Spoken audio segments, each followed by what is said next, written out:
Hello students, मैं अंजलि बयाल स्वागत करती हूँ आपका आईसीटी वर्चुअल क्लास में। कैसे हैं आप सब लोग? उम्मीद करती हूँ आप सब लोग अच्छे होंगे और अपनी लाइफ में कुछ बहुत बेहतर कर रहे होंगे। आज हम बात कर रहे हैं क्लास 10th के साइंस की, और जिसमें हम चैप्टर पढ़ रहे हैं अम्ल, क्षार और लवण, यानी एसिड, बेस और सॉल्ट। इसमें हमने लगभग सारे टॉपिक कवर कर लिए थे। हमारा चैप्टर प्लास्टर ऑफ पेरिस, जो कि हमारा लास्ट टॉपिक था, उसके साथ एंड हो गया था। और हमने क्या क्या पढ़ा था कल? हमने पीएच स्केल को पढ़ा था, जहां पर हमने क्या कहा था कि पीएच स्केल आपका 0 से लेकर 14 तक जाता है और बीच में मिडिल पॉइंट आएगा 7। और अगर किसी भी सब्सटेंस का सोल्यूशन का पीएच वैल्यू 7 होगा तो वो क्या होगा? न्यूट्रल होगा। और इसका एग्जाम्पल हमने क्या देखा था? वाटर देखा था कि पानी जब शुद्ध अवस्था में है तो उसका पीएच वैल्यू कितना होता है? 7 होता है। बिलो 7 जिसका भी पीएच आता है वो सारे सब्सटेंस नेचर में कैसे होते हैं? एसिडिक होते हैं। यानी 7 से कम जिसका भी पीएच आएगा उसकी प्रकृति कैसे होगी? अम्लीय होगी। और 7 से ज्यादा जिसका भी आएगा वो कैसा होगा? बेसिक यानी क्षारीय होगा। ठीक है, इतनी चीजें हमने इसमें पढ़ ली थी। कुछ सब्सटेंसेस के हमने पीएच वैल्यूज देखे थे, उनका पीएच का मान देखा था, और साथ साथ हमने बताया था कि ये स्ट्रॉन्ग एसिड है या स्ट्रॉन्ग बेस है। ठीक है, पीएच के अनुसार आप बता सकते हो किसी भी एसिड या बेस को, या आप किसी एसिड को दूसरे एसिड से या बेस को बेस के साथ कंपेयर कर सकते हैं और उनकी स्ट्रेंथ बता सकते हैं। ओके, इतनी सारी चीजें हमने कवर की थी। साथ ही हमने पीएच की इंपॉर्टेंस देखी थी अपनी डेली लाइफ में, और इसके साथ साथ कुछ क्वेश्चंस हमने किए थे, एक्सरसाइज हम कर रहे थे। इसमें आपका पहला क्वेश्चन क्या था? You have been provided with 3 test tubes, one of them contains distilled water and the other two contains acidic solution and basic solution respectively. If you are given only red litmus paper, how will you identify the contents of each test tube? यानी आपको 3 test tube दे दी गई हैं। क्या कह रहा है? 3 test tube आपको दे दी गई हैं और उनमें एक में डिस्टिल वाटर है, एक में एसिडिक सोल्यूशन है, एक में बेसिक सोल्यूशन है। लेकिन आपको बताया नहीं गया है कि कौन सी में डिस्टिल वाटर है, किस में एसिडिक सोल्यूशन है और किस में बेसिक सोल्यूशन है। साथ ही आपको क्या दे दिया गया है? रेड लिटमस पेपर दे दिया गया है। तो आप क्या करेंगे? इस रेड लिटमस को तीनों के कांटेक्ट में लाएंगे। तीनों सोल्यूशन के कांटेक्ट में लाने पर आप क्या देखेंगे कि एक सोल्यूशन में रेड रेड ही रहेगा, दूसरे में भी रेड रेड ही रहेगा, और तीसरे में क्या होता है? जो रेड है वो ब्लू में कन्वर्ट हो जाता है। तो हमने क्या पढ़ा था? जो एसिडिक सोल्यूशन होता है और न्यूट्रल सोल्यूशन होता है वो रेड लिटमस को रेड ही रहने देते हैं। तो यानी ये दोनों क्या हो सकते हैं? एसिड और न्यूट्रल हो सकते हैं। और जो बेसिक सोल्यूशन होता है वो क्या करता है? रेड लिटमस को ब्लू में कन्वर्ट कर देता है। तो यानी आपको बेस पता चल गया कि तीसरी जो ये टेस्ट ट्यूब है, हमने इनको ए बी सी मार्क कर दिया है। सी वाली जो टेस्ट ट्यूब है उसमें कोई बेसिक सोल्यूशन है। अब आपको यहाँ से, क्योंकि ये रेड ब्लू में कन्वर्ट हो गया है, तो अब इस ब्लू लिटमस का यूज करोगे। आप इस ब्लू लिटमस को इन दोनों के कांटेक्ट में लाओगे, जो दो सोल्यूशन आपके बच रखे हैं। ठीक है, आपको इतना पता है कि एक एसिडिक होगा एक न्यूट्रल होगा, लेकिन एग्जैक्ट पता नहीं कि कौन सा एसिडिक है और कौन सा न्यूट्रल या डिस्टिल वाटर है। ओके, तो जब आप यहाँ पर ये ब्लू वाला जो यहाँ से ब्लू बना था बेसिक से, उस ब्लू को इन दोनों के कांटेक्ट में लाओगे तो आप क्या देखते हैं? एक सोल्यूशन ब्लू ही रहने देता है लिटमस को, और एक क्या कर देता है? ब्लू को रेड में कन्वर्ट कर देता है। ठीक है, तो हमने क्या पढ़ा था कि न्यूट्रल सोल्यूशन जो होते हैं वो ब्लू को ब्लू ही रहने देते हैं और रेड को रेड ही रहने देते हैं। यानी ए क्या कर रहा है आपका? रेड में भी नहीं कर रहा है और ब्लू में भी कलर चेंज शो नहीं कर रहा है, इसलिए ये कैसा होगा? न्यूट्रल। यानी यहाँ पर ये क्या है? Distil water. तो ए आपका क्या हो गया? डिस्टिल वाटर हो गया। ठीक है, वहीं आप बी की बात कर रहे हैं, सोल्यूशन बी। क्योंकि इसने रेड के साथ तो कोई कलर चेंज शो नहीं किया, लेकिन ब्लू लिटमस को इसने रेड में कन्वर्ट कर दिया। और हमने पढ़ा है कि जितने भी एसिडिक सोल्यूशन होते हैं वो ब्लू लिटमस को रेड में कन्वर्ट कर देते हैं। तो आप इस तरह से पता लगा लेंगे कौन सा आपका एसिडिक है, कौन सा बेसिक है और कौन सा क्या है? डिस्टिल वाटर का सोल्यूशन है। ये क्वेश्चन हमने कल कर लिए थे। सेकंड क्वेश्चन आपका क्या था? Why should curd and sour substances not be kept in brass and copper vessels? तो क्या होते हैं कर्ड और सोर सब्सटेंसेस आपके क्या हो गए, एसिड हो गए, ठीक है, और कॉपर वेसल क्या हो गया, मेटल हो गया। तो जब भी एसिड मेटल के साथ रिएक्ट करता है तो एक गैस प्रोड्यूस होती है, या हम कह सकते हैं कि वो खराब कर देता है उसको, और साथ ही क्या होता है, पॉइजनस हो सकता है या फूड पॉइजनिंग जैसी चीजें हो सकती हैं। ओके, तो इसका आंसर क्या था, curd and sour substances should not be kept in brass and copper vessels because these and other sour foodstuffs contain acids which can react with metal of the vessel to form poisonous metal compounds which can cause food poisoning and affect our health adversely. Okay, यही हमने पढ़ा कि acid किसके साथ, metal के साथ react कर देगा। नेक्स्ट क्वेश्चन क्या था हमारा, which gas is usually liberated when an acid react with a metal? Illustrate with an example. How will you test for the presence of this gas? तो ये लास्ट क्वेश्चन आपको homework में दिया गया था कि आपको इसको करना है, आपने किया होगा होमवर्क में, ठीक है। तो कौन सी गैस इवॉल्व होती है या लिबरेट होती है, ये हमने कहाँ पढ़ा था, केमिकल प्रॉपर्टी ऑफ एसिड। जब हम पढ़ रहे थे तो हमने क्या कहा था कि एसिड जो होते हैं वो किसके साथ रिएक्ट करते हैं, मेटल के साथ रिएक्ट करते हैं, और मेटल के साथ रिएक्ट करने पर इस मेटल का सॉल्ट बनाते हैं, और साथ ही क्या करते हैं, हाइड्रोजन गैस को लिबरेट या इवॉल्व करते हैं, रिलीज करते हैं। ओके, क्या कहा हमने, ये मेटल इस एसिड से हाइड्रोजन एटम को डिस्प्लेस करती है और किस फॉर्म में, H2 हाइड्रोजन गैस की फॉर्म में डिस्प्लेस करती है, ठीक है। तो इसका एग्जाम्पल हमने देखा था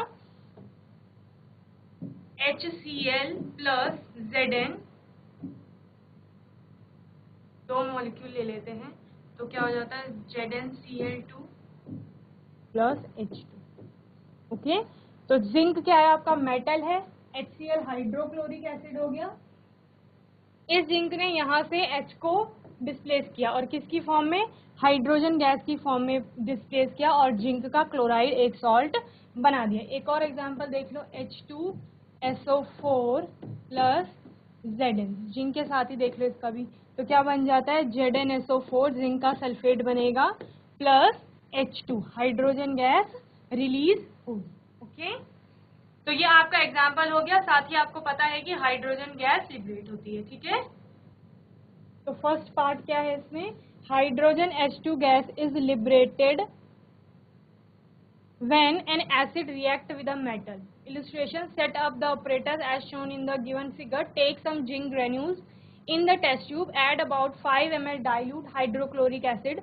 Slowly, soon the reaction between zinc and hydrochloric acid starts and hydrogen gas is evolved. यही पढ़ा हमने कि HCl की रिएक्शन किसके साथ हो रही है, Zn, जिंक के साथ हो रही है। ओके,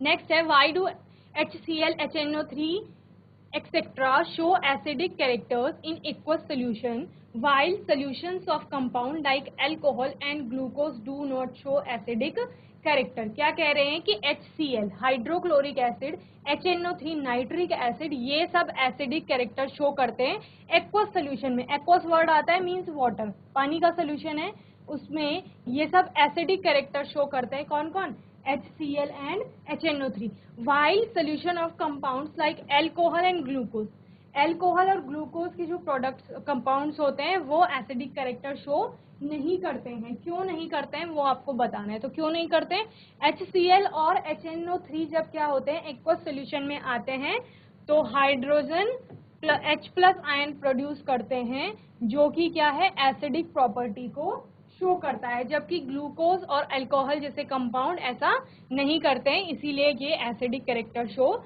नहीं करते हैं। जब भी आप एसिडिक कैरेक्टर पढ़ते हैं तो उसमें ये भी आता है कि वाटर के साथ डिसोसिएशन पर या एक्वस सॉल्यूशन के कांटेक्ट में आने पर जो एसिडिक कंपाउंड्स होते हैं वो H प्लस आयन देते हैं। ओके, आंसर हो गया H plus ion in aqueous solution are responsible for the character for the acidic character. Okay, HCl, HNO3 etc. give H plus ions in water, while alcohol glucose do not give H plus ion in water. Therefore, alcohol glucose do not show acidic character. Okay. Next question है, why does an aqueous solution of an acid conduct electricity? किसी भी acid का जो क्या होता है aqueous solution होता है वो इलेक्ट्रिसिटी को कंडक्ट क्यों करता है? क्यों करता है? क्योंकि उसमें चार्ज पार्टिकल्स होते हैं, आयंस वो प्रोड्यूस करता है। हमने पढ़ा जब एसिड क्या होगा, वाटर एक्वस सोल्यूशन में होगा तो वो क्या करता है, आयंस प्रोड्यूस करेगा, और आयंस का फ्लो मूवमेंट ही क्या होता है, इलेक्ट्रिसिटी प्रोड्यूस करता है। Okay, The aqueous solution of an acid conduct electricity due to the presence of charged particle called ion. ठीक है, आयंस की प्रेजेंस के कारण ही क्या होता है वहां पर इलेक्ट्रिसिटी यानी विद्युत का प्रवाह होता है। ओके, नेक्स्ट क्वेश्चन, ये सारे क्वेश्चन हमने कल पढ़ लिए थे, एक बार रिवाइज करवा रही हूँ। While diluting an acid, why is it recommended that the acid should be added to water and not water to the acid? क्या कहा गया है, the acid should be added to water and not water to the acid। यानी container ले लिया आपने, इसमें water है, ठीक है, और यहाँ से आप इसमें क्या ऐड करोगे, एसिड ऐड करोगे। दूसरा क्या कहा गया है, कंटेनर ले लिया है, इसमें एसिड है और यहाँ से वाटर ऐड करोगे। तो क्वेश्चन क्या कह रहा है कि हम ये वाला मेथड यूज करते हैं ना कि ये वाला। यानी आप जब भी ऐड करोगे एसिड को पानी में ऐड करोगे। क्या कहा, एसिड को पानी में ऐड करोगे। पहले से आप पानी ले लोगे वेसल में, कंटेनर में, और उसमें एसिड मिलाएंगे। कब, जब आपको डाइल्यूशन करना होगा, किसका, एसिड का डाइल्यूशन। ठीक है, इस एसिड में सॉल्वेंट की मात्रा बढ़ानी होगी, या हम क्या कहेंगे, अगर कंसंट्रेटेड एसिड है तो उसको डाइल्यूट करना होगा आपको। ठीक है, तो उसके लिए डाइल्यूशन के लिए आप उसमें पानी ऐड करेंगे।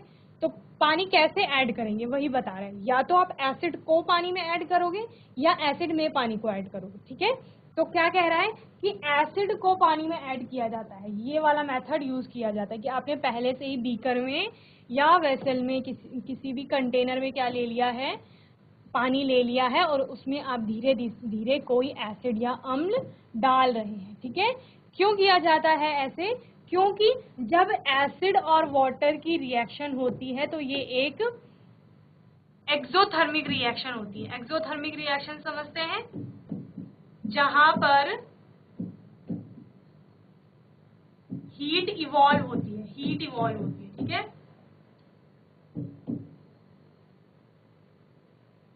हीट इवॉल्व होने का मतलब क्या है, बहुत ज्यादा मात्रा में ऊष्मा निकलेगी।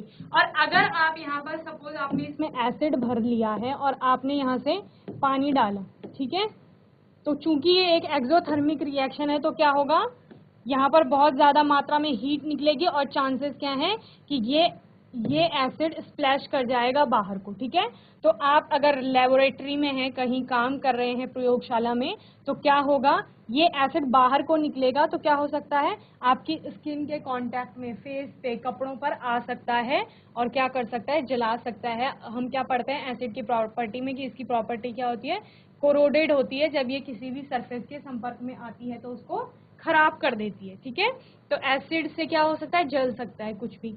तो ये नहीं किया जाएगा, बल्कि क्या किया जाएगा, यहाँ एसिड को ड्रॉप वाइज धीरे धीरे धीरे क्या किसमें डाला जाएगा, पानी में मिलाया जाएगा, और पानी में मिलाने पर इसका क्या किया जाएगा, डाइल्यूशन किया जाएगा। तो इसका रीजन क्या है, रीजन यही है क्योंकि एसिड और वाटर की रिएक्शन एक्सोथर्मिक रिएक्शन होती है और बहुत ज्यादा मात्रा में हीट इवॉल्व होती है, हीट प्रोड्यूस होती है, जिससे कि एसिड के बाहर स्प्लैश होने के चांसेस ज्यादा रहते हैं।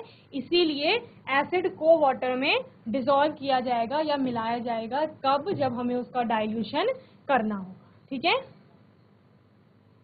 तो इतना हमने कल तक पढ़ लिया था, कल इतने क्वेश्चंस हमने कर लिए थे, क्वेश्चन 6 तक। इसका आंसर फटाफट नोट कर लो। While diluting an acid, it is recommended that the acid should be added to water and not water to acid, because if water is added to concentrate acid to dilute it, to dilute it, then a large amount of heat is evolved.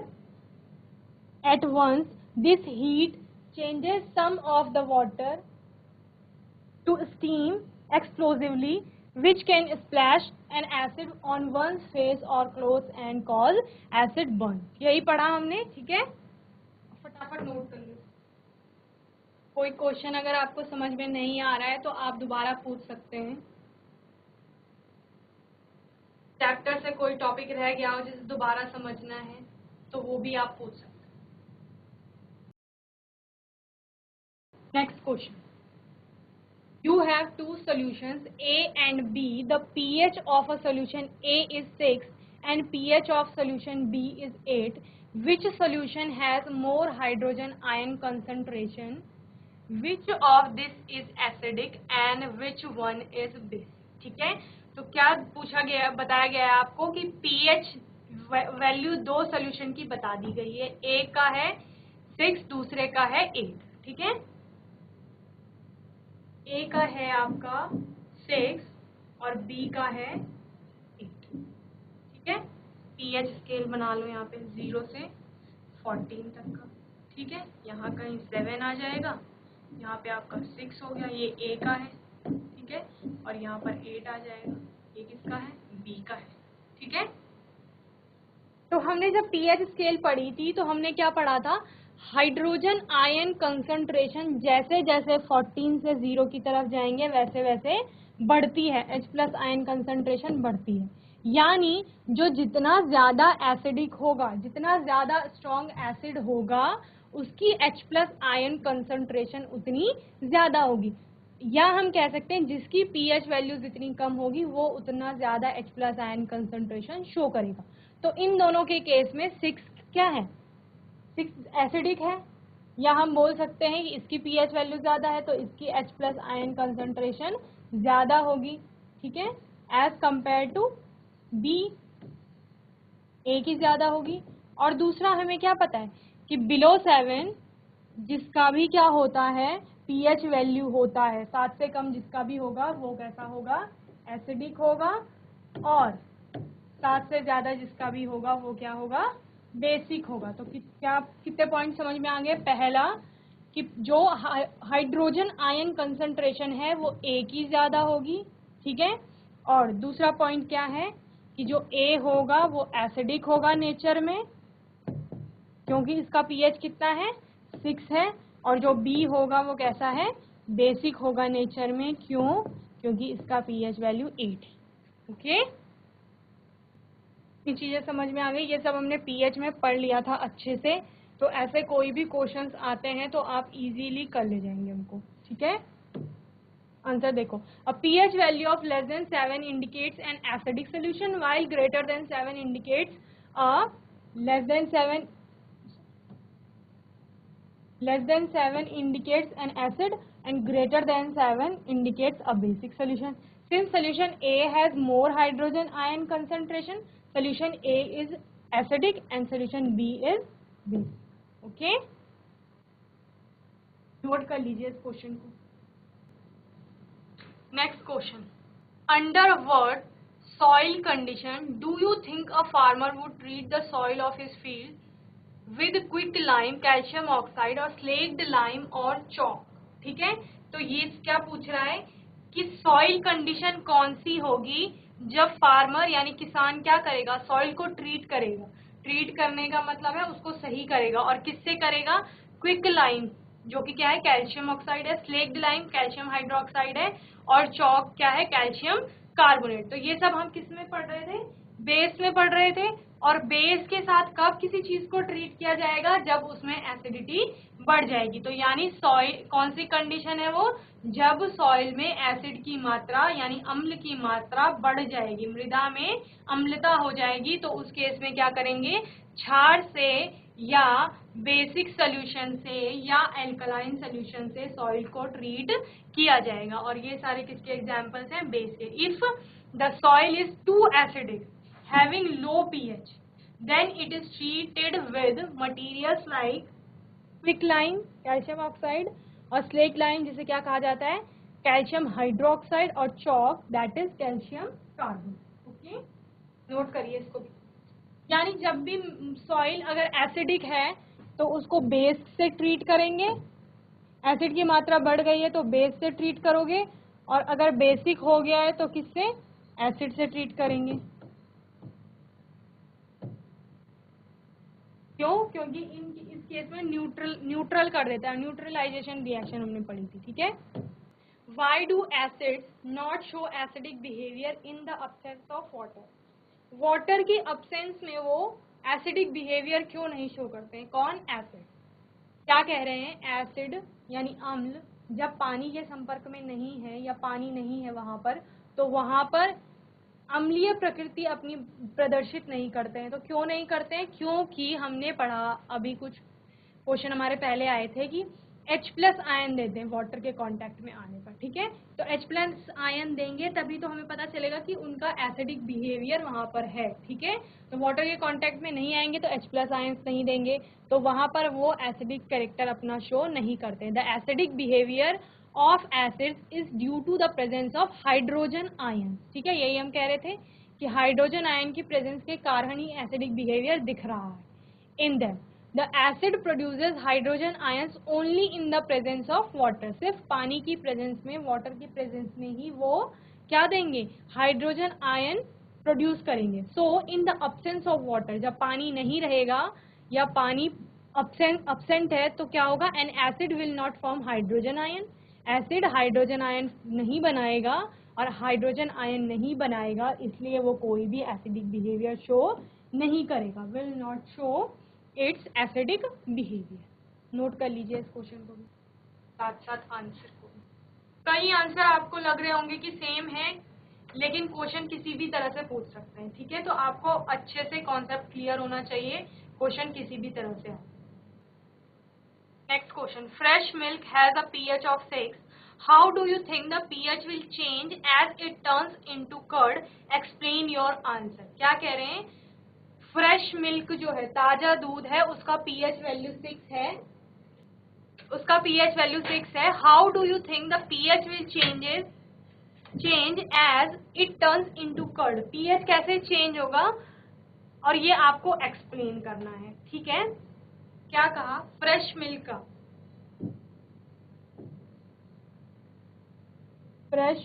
का pH है 6, ठीक है, और इसको बनाना है curd, दही बन गई है दूध से, तो इसका pH कितना होगा? लेस देन 6 होगा ऑब्वियसली, क्योंकि अब इसमें एसिड की मात्रा बढ़ जाएगी, तो एसिड बढ़ेगा तो pH की वैल्यू घट जाएगी, ठीक है। pH of milk falls below 6 as it turns into curd due to the formation of lactic acid.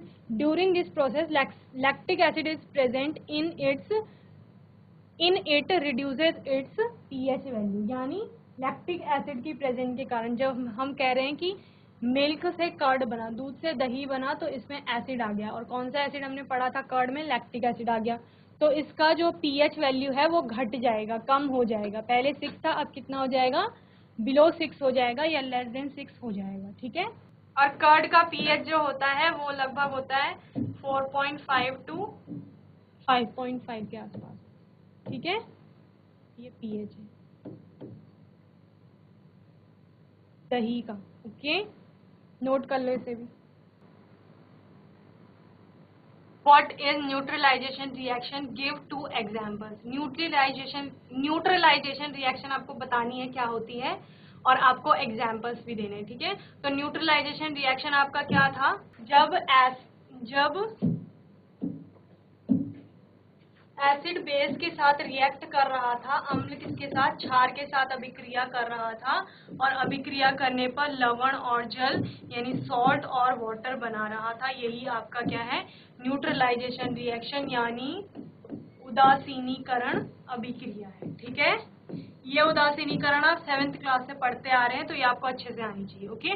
और इसके एग्जाम्पल्स हो गए, सोडियम हाइड्रोक्साइड एक बेस है जो हाइड्रोक्लोरिक एसिड के साथ रिएक्ट करता है, और सोडियम क्लोराइड जो कि एक सॉल्ट है और साथ में वाटर बनाता है। दूसरा आपका है CH3COOH एसिटिक एसिड रिएक्ट करता है सोडियम हाइड्रोक्साइड के साथ और क्या बनाता है, सोडियम एसीटेट बनाता है जो सॉल्ट है, और साथ में वाटर बनाता है। ठीक है। The reaction between an acid and a base to form salt and water is called a neutralization reaction। यानी जब एसिड यानी अम्ल किसके साथ, क्षार के साथ अभिक्रिया करता है तो उत्पाद के रूप में आपका लवण और जल बनता है, और इसी अभिक्रिया को क्या कहा जाता है, उदासीनीकरण अभिक्रिया कहा जाता है। तो आज हमने इतने क्वेश्चंस किए हैं, होपफुली आपको सभी क्वेश्चन अच्छे से समझ में आए होंगे, उनके आंसर अच्छे से समझ में आए होंगे। आपका कोई भी डाउट्स रहता है तो वो आप नेक्स्ट सेशन में पूछ सकते हैं। आज हमने एसिड, बेस और सॉल्ट के कुछ और क्वेश्चंस किए हैं। नेक्स्ट क्लास में हम आगे इसकी अलग से एक्सरसाइज करेंगे। आपके जितने भी क्वेश्चंस हैं, डाउट्स हैं, चैप्टर से रिलेटेड, किसी क्वेश्चन से रिलेटेड, वो आप आगे सेशंस में पूछ सकते हैं। ओके, तब तक के लिए ICT वर्चुअल क्लास से जुड़ने के लिए धन्यवाद।